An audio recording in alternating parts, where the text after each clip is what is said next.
கூட்டணி கட்சி தலைவரின் மனைவிக்கே இந்த கதியா?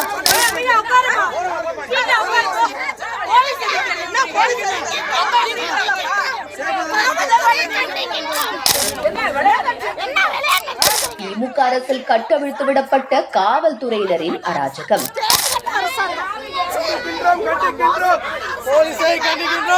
எங்களோட உரிமையை தானே கேட்கிறோம், அதுக்காக இப்படி அலைகழிப்பு செய்யறது நியாயம் இல்லைங்க. மாற்றுத்திறனாளிக்குண்டான கோரிக்கையை நிறைவேற்றி தாங்கன்னு சொல்லி அந்த சங்கத்தோட பொதுச் செயலாளரும் மார்க்சிஸ்ட் கம்யூனிஸ்ட் கட்சியோட முன்னாள் மாநில செயலாளர் பாலகிருஷ்ணனோட மனைவிமான ஜான்சி ராணி நியாயம் கேட்ட போது கொஞ்சம் கூட ஈவு இறக்கம் இல்லாம போலீஸ்காரங்க தாக்குன சம்பவம் தான் இப்போ வைரலா போயிட்டு இருக்கு.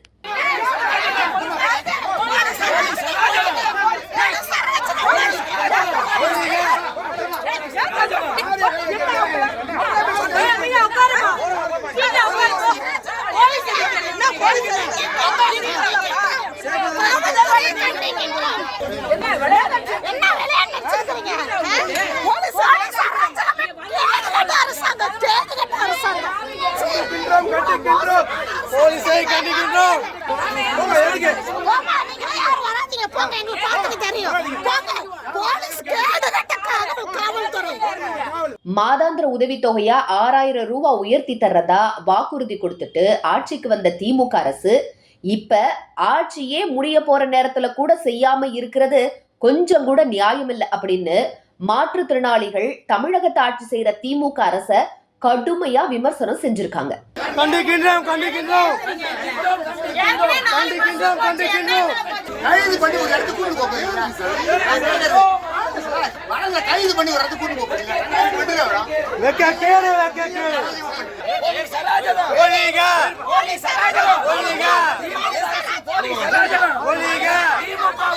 கடந்த 6 நாளா போராட்டம் நடத்தி வர்ற நிலையில சென்னை சிவானந்தா தமிழ்நாடு அனைத்து வகை மாற்றுத்திறனாளிகள் போராட்டத்தில் ஈடுபட்டாங்க.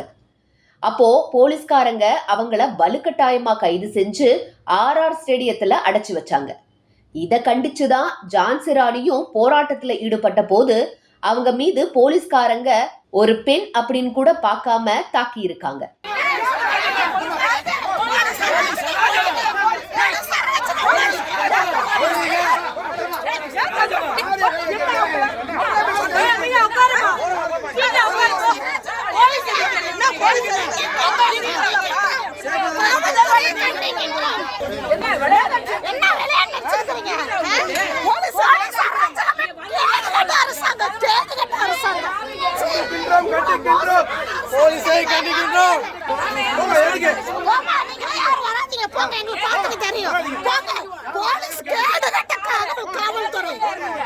கன நேரத்துல மயங்கின அவங்கள ஆம்புலன்ஸ் மூலமா மருத்துவமனைக்கு அழைச்சிட்டு போய் சிகிச்சை அளிச்சாங்க காவல்துறையினர்.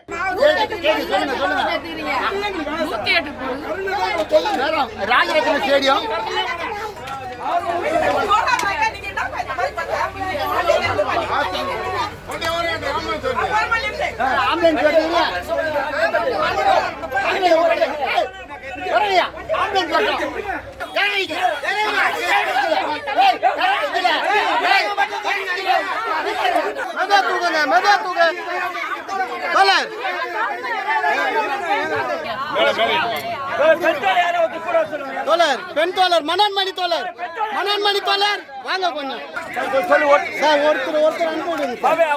நைட்டு வரேன்.